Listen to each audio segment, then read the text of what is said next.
오케이. 자, 오늘 가정성장학교 목차를 한번 보도록 하겠습니다. 차례 1강부터 12강까지 한번 가정성장학교 다시 한번 읽어보도록 하겠습니다. 1번 가정 천국의 모형입니다. 2번 가정,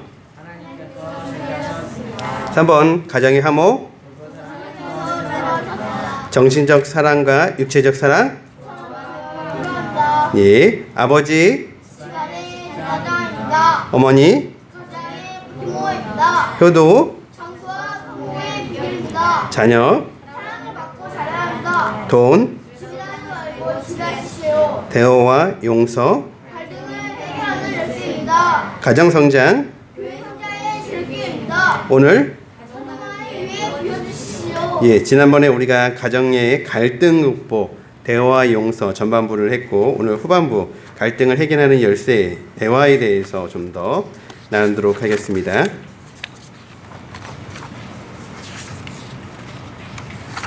어, 94페이지를 보시면 되겠습니다. 94페이지 우리 가정성장학교 교재 94페이지를 함께 보도록 하겠습니다. 크리스천 가정의 우선순위를 설명하고 있습니다. 크리스천 가정의 우선순위 1번 하나님과 가정의 단계.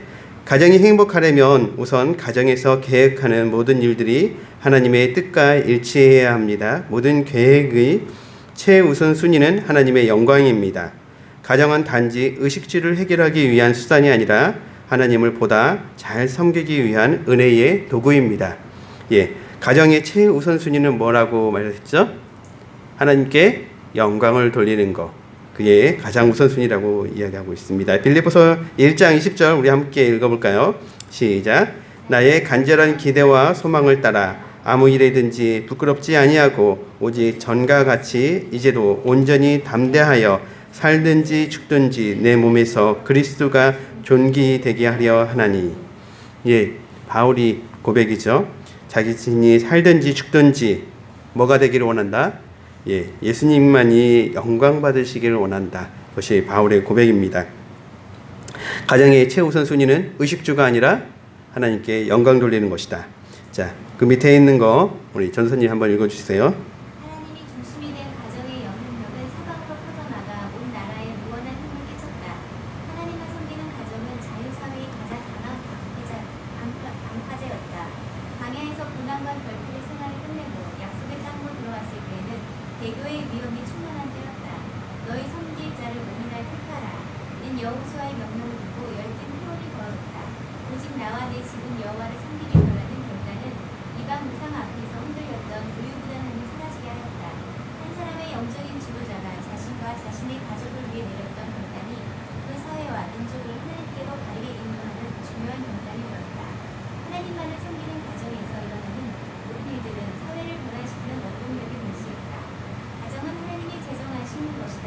인간이 아무리 수고한다 해도 하나님이 축복해주지 않으면 행복한 가정이 될 수 없다. 하나님이 세워주시는 가정이 되어야 행복하고 평안함이 있는 가정이 된다. 네, 가정의 영향력은 굉장히 커요.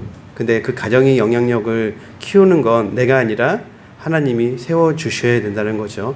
그래서 가정의 주인이 예수님이셔야 한다는 거예요.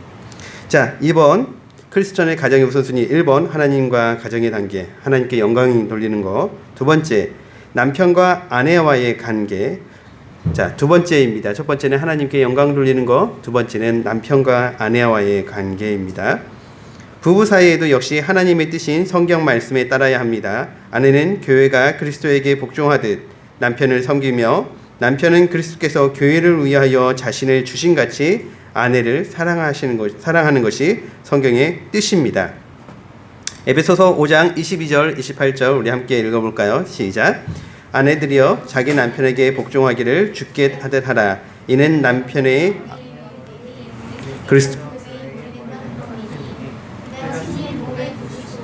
그러나 교회가 그리스도에게 하듯 아내들도 범사에 그 남편에게 복종할지라.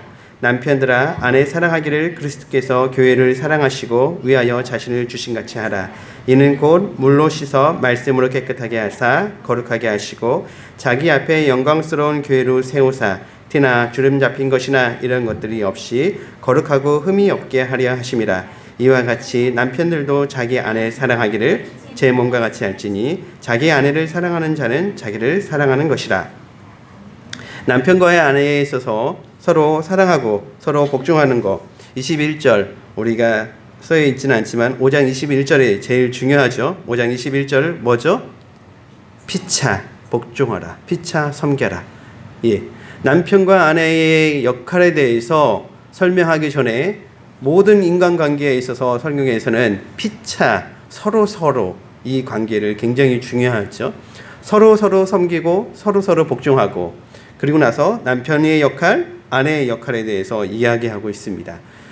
남편이 잘한다 또는 아내가 잘한다.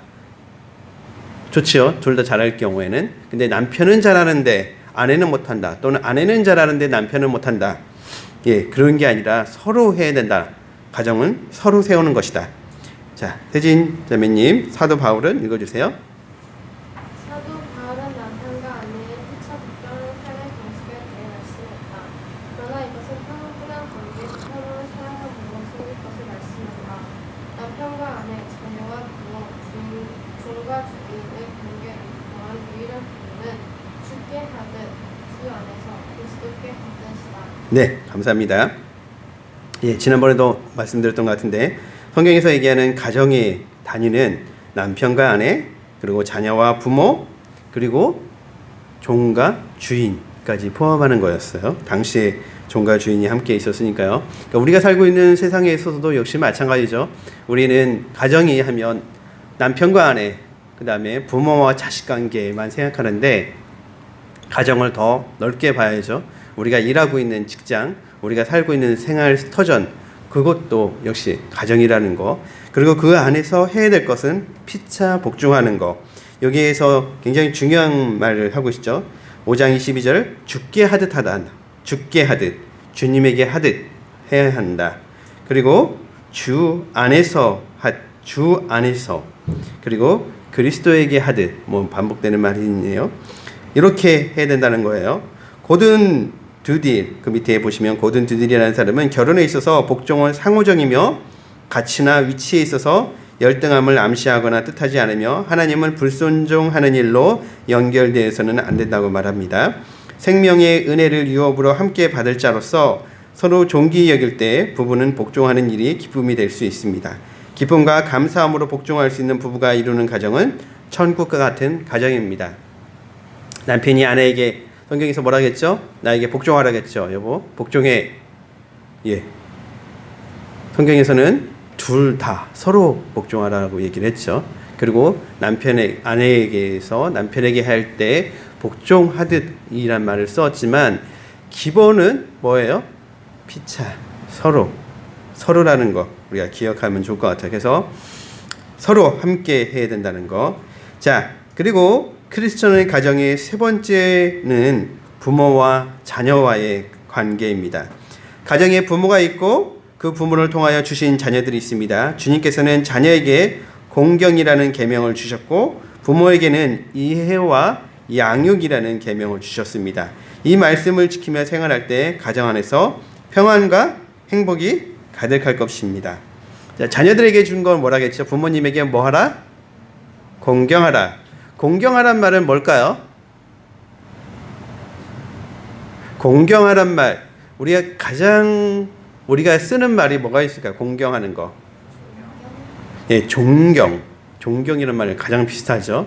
또 어떤 말이 있을까요? 공경, 존경,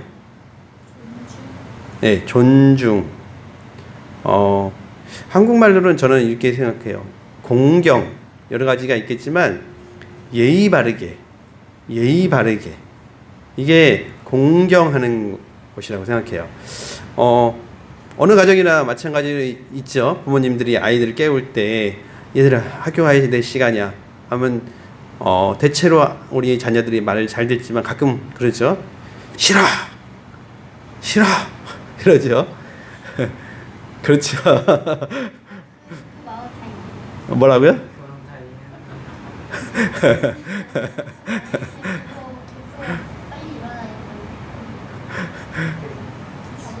제가 어렸을 때 저희 아버님이 그런 얘기를 해줬어요. 큰아버지가 큰 집 형들을 보고 얘들아 일어나라 아침이다 라고 했는데 안 일어나면 문을 열고 작대기를 들고 와서 때려줬다고 그런 말을 하셨었는데 부모님이 일어나라 했을 때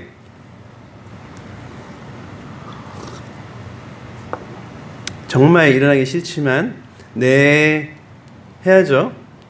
안 일어난다 할지라도 그게 그게 기본이라는 거예요. 그게 공경하는 거, 예의 바르는 거.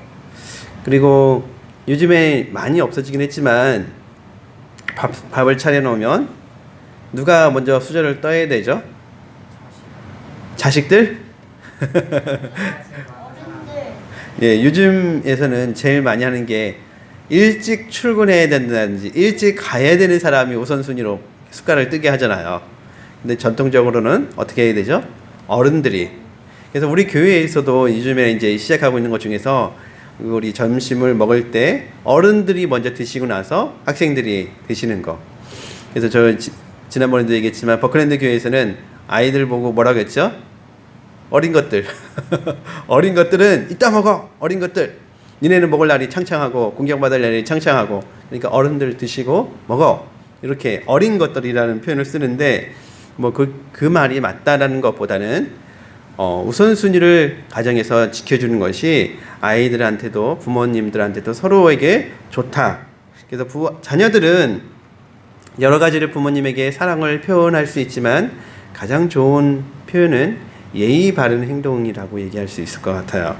자, 두 번째, 그러면은 부모님들은 자녀들을 어떻게 해야 될까요? 예, 제일 중요한 건 이해인 것 같아요. 이해. 우리 아이가 뭐 컴퓨터 게임을 열심히 하고 있어요. 밤낮으로 하고 있어요. 제가 왜 컴퓨터 게임만 하고 있어? 공부는 안 하고. 그런 게 이제 부모님들의 속성이죠. 모습이죠. 근데 우리도 어렸을 때 놀고 싶었고 잘 놀았고 그렇지 않습니까? 그래서 그래 참 놀고 싶은데 이걸 해야지 놀지. 제가 저희 태연이한테 물어봤어요. 야, 컴퓨터 게임을 할 때 씩씩거리면서 하는데 씩씩거리면서 컴퓨터 게임을 하고 나면 스트레스가 풀리냐? 내가 보기엔 스트레스 더 쌓이는 것 같은데? 그랬더니 세연이 하는 말, 스트레스가 풀리죠. 그렇게 하면서 스트레스가 풀려야죠. 그러더라고요. 자, 어른들은 이해할 수 없는 것들이 있어요. 어렸을 때는 왜 그걸 이해하지 못하지? 라고 생각했던 것이 어른이 되어서 보면 잘 이해가 안 가는 것들이 있죠. 그때 그럼에도 불구하고 부모님들이 제일 노력해야 되는 건 이해하는 걸 노력을 해야 되는 것 같아요. 우리 아이가 지금 이럴 단계이기 때문에 그럴 수 있지. 그리고 그렇게 하는 게 정상이지. 라고 이해해 주는 거. 우리 주환이가 지금 예배 중에도 게임을 하고 있어도 이해해 주는 거. 이게, 넓히는 것인 것 같아요. 이해해 주는 거. 그리고 부모님들에게 이해뿐만 아니라 하나님께서 약속하신 게, 명령하신 게 있죠. 주의 교양과 훈계로 양육하라. 하나님이 주신 교양이 뭐예요? 하나님 주신 말씀, 프린시플, 교육, 티칭을 가지고선 그리고 훈계는 뭐죠? 예, 상벌을 주라는 말이에요. 하나님이 주신 교육적인 방법과 그리고 티칭 상벌을 통해서 양육하라는 거예요. 우리 세연이가 버벅거리지 말랬는데 또 버벅거리겠어. 자, 그렇게 하는 것이 부모님들의 역할이에요.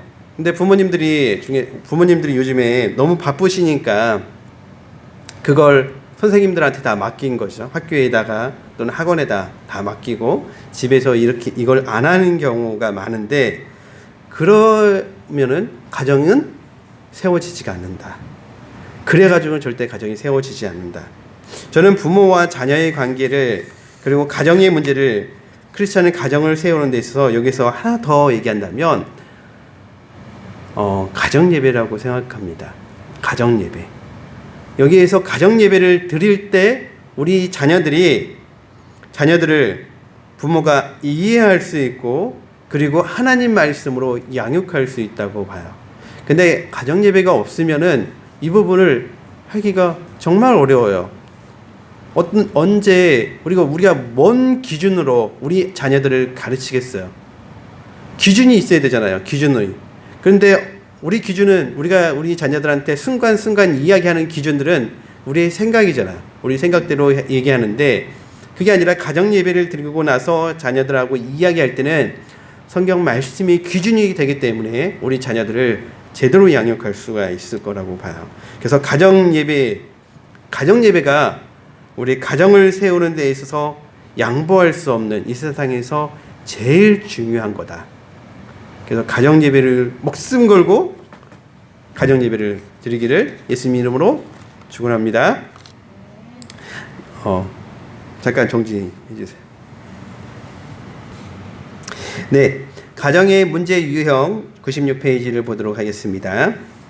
국내 한 전화상담 기관에서 1년간 상담한 건수 사례로 분석한 결과 부부 문제 전체의 25%를 차지해 가장 많았고 그 다음으로는 남녀 문제, 가족 문제, 인생 문제의 순으로 나타났습니다. 부부 문제를 유형별로 살펴보면 배우자의 부정이 뭔지 아시죠 여러분? 바람을 피는 걸 말하는 거예요. 이혼, 가정폭력, 성생활 고민 등을 주로 이루고 있었습니다. 예. 상담 전화 중에서 가장 많은 게 부부 문제였다고 해요. 25%나 차지하고 있다고요. 그래서 우리 교회에서도 이런 부분을 위해서 노력하려고 하고 있고, 저희가 아파트 그 유리 광고 이렇게 오늘 다 해서 붙였는데 거기 보니까 거기에다가 썼거든요. 그 가정 문제에 있는 사람 전화 달라고 핸드폰으로 올려놨어요. 그래서 제가 한번 보고 싶어요. 얼마나 많은 사람들이 몇 사람이나 전화가 올까 보고 싶습니다. 우스운 이야기를 하나 소개합니다. 한 고층 아파트에서 끔찍한 불상사가 벌어졌습니다. 부부싸움 끝에 남편이 그만 옆에 있던 가스밸브를 열고 불을 붙인 것입니다. 집안은 펑 소리와 함께 순식간에 불이 번졌습니다. 옆방에서 가슴을 조아리며 있던 아들 녀석이 뛰쳐나와 말릴 새도 없이 창문으로 뛰어내렸습니다. 엄마 역시 뛰어내린 아들을 뒤따라 불길을 피했습니다. 남편은 홧김에 자신이 저지른 일이지만 이 기막힌 순간 소화기를 찾았습니다. 그러나 눈에 띄지 않아 할 수 없이 그도 몸을 피해 뛰어내렸습니다. 순식간에 일어난 일이었습니다. 그런데 천만다행히로 한 사람도 다치지 않고 모두 무사했습니다. 그 이유는 간단합니다. 남편은 제비족이었고 어머니는 날라리였고 아들은 비행 청소년이었기 때문입니다. 예, 웃은 이야기라기보다는 슬픈 이야기죠. 아빠가 제비족이고 엄마는 날라리고 아들은 비행 청소년, 그래서 비행할 수 있었다, 이런 이야기예요. 자, 한국 사회의 부부관계는 아내 갈등형, 남편 갈등형, 상호 갈등형 이렇게 여러 가지로 나누어진다고 해요. 아내 갈등형을 보면 현모양처인 아내에게 만족하는 남편, 남편의 통제와 비인격적인 권위주의에 반발하는 아내 사이의 갈등. 무슨 얘기인지 아시죠? 예, 아내는 현모양처고 남편은 통제하려고 하는 분. 예, 아내의 갈등형. 남편 갈등형은 부인의 전통적인 역할 수행에 불만족스러운 남편, 근대적인 부부 관계에 희구하는 남편, 고정관념에 집착해 있는 분들. 남편이 고정관념에 집착해서 여자는 이래야 돼 라고 생각하는 걸 말하는 거예요.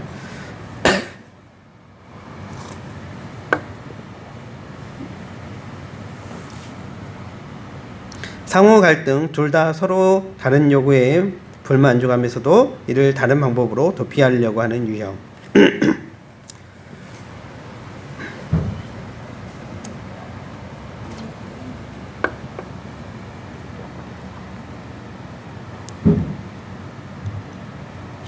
잠깐 정지 좀 해주세요. 예, 부부 사이에 갈등이 없을 수는 없습니다. 갈등을 최소화하기 위해서 7가지 성공적인 부부싸움 7계명에 대해서 적어놨습니다. 한번 같이 읽어볼까요? 제가 1계명 하면 여러분이 한번 읽어주세요. 1계명, 2계명, 3계명, 4계명, 5계명, 6계명, 음악을 쓰며 싸움을 중지하라. 7계명. 클래식 음악을 들으면서 싸워라. 네, 이렇게 싸울 수만 있다면 싸움이 나지도 않겠죠. 클래식 음악을 들으면서 존칭어를 쓰면서 식사하고 단 둘이 있을 때만 싸워라. 이렇게 하면서 싸울 수는 없지 않나요? 예, 싸움은 어느 순간 그냥 푹 일어나죠.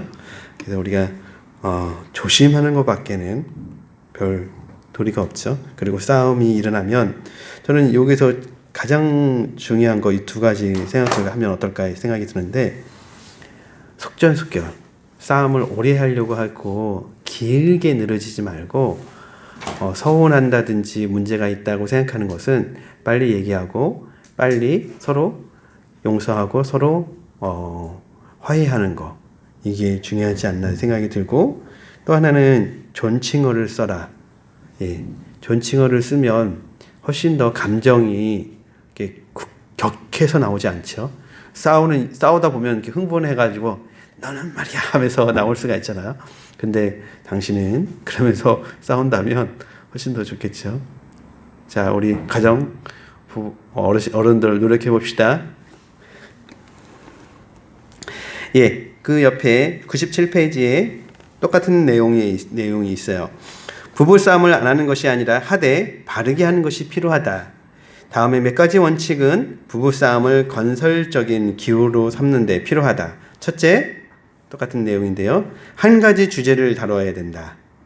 둘째, 현재만을 취급해야 된다. 셋째, 싸우되 1m 이내에서만 싸워야 된다.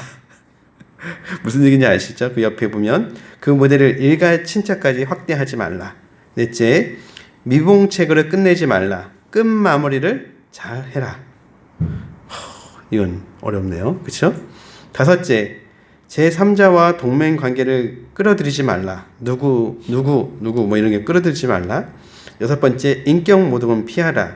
일곱 번째, 싸워서는 안 되는 경우도 있다. 자녀들 앞, 상대가 이성을 잃고 있는 경우, 긴장하고 당황하는 경우는 피해야 한다.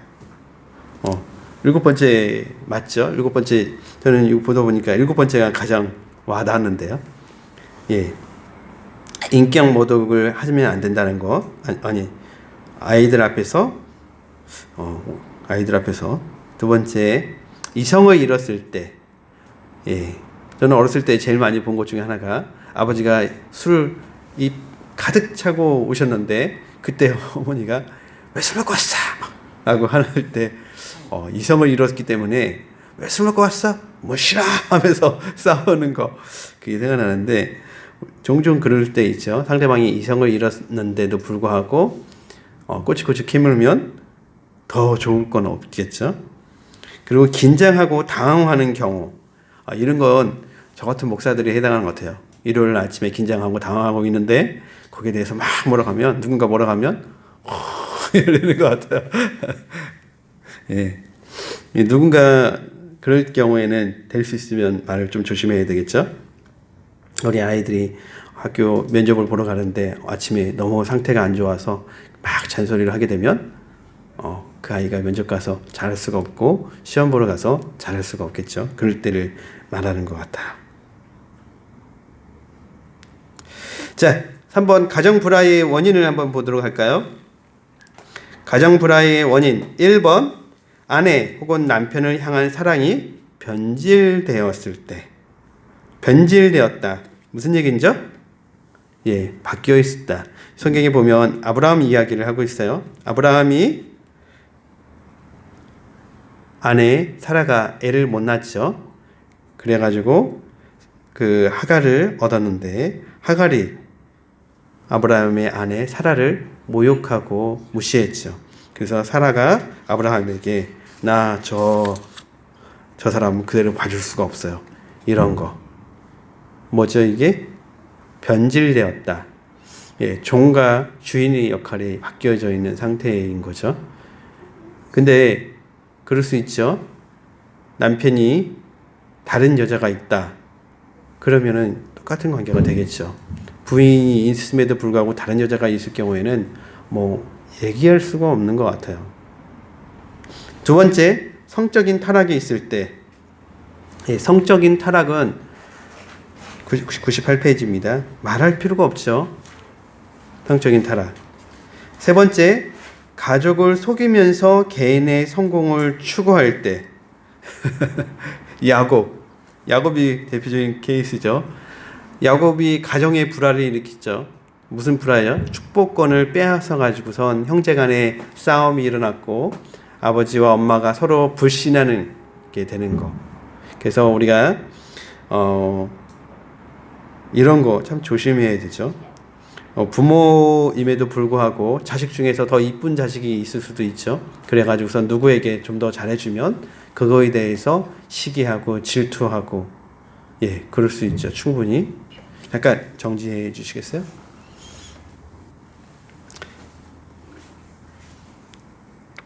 그 다음, 예, 이웃에 대한 관심.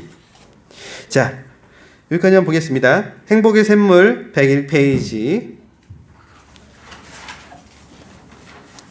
한번 읽어보겠습니다. 한 여인이 목사님을 찾아와 남편과 자주 다투는 문제를 상담하였습니다. 목사님은 무엇인가 담겨있는 병을 주면서 남편과 다투기 전에 이 병 속의 내용물을 한 모금만 입에 물고 삼키지 말라고 하였다. 그 후로 그 여인은 남편과 다툴 일이 생기면 목사님 말씀대로 하였습니다. 그랬더니 신기하게 가정이 조용해지고 화목이 찾아들었습니다. 여인이 목사님을 찾아가 신비한 물이라고 감탄하자 목사님은 이렇게 말했습니다. 그 물은 평범한 물입니다. 다만 침묵과 수용이 신비로울 뿐입니다. 지금보다 1% 더 많은 아량과 1% 더 잦은 용서와 1% 더 무거운 책임을 갖고 생활한다면 여러분 가정에 아무리 큰 문제가 있더라도 걱정할 것이 없을 것입니다. 가정의 주인이신 하나님께서 은혜의 담비를 부어주실 것입니다. 마지막 너무 멋있죠? 예, 화가 날 때 우리도 잠깐만요 하고선 가서 물을 한 잔 마시는 거예요. 그리고 나서 얘기하려고 하면 1분만 더 시간을 달라고, 그리고 얘기를 한다면 더 나을 거라는 거죠. 예, 진짜 부부 갈등은 사실 큰 문제 때문에 생기지는 않아요. 그렇죠? 우리가 늘 보면 아주 사소한 감정인데 조금만 삭히고 나면 그 감정이 해결되긴 하죠. 그 감정이 오래 가지는 않잖아요. 감정이 오래 가지는 않고 조금만 사귀면 괜찮은데 그 조금 사귀는 게 힘들다는 거죠. 그래서 우리가 그것을 사귀기 위해서 노력해야 된다고 봐요. 그래서 저도 여러분도 함께 하면 좋겠고, 그리고 오늘 주제처럼 대화로 풀어야 된다. 근데 그 대화를 잘하기 위해서 아까 말씀드린 것처럼 존칭을 사용하시고, 그리고 또 뭘 하시라고요?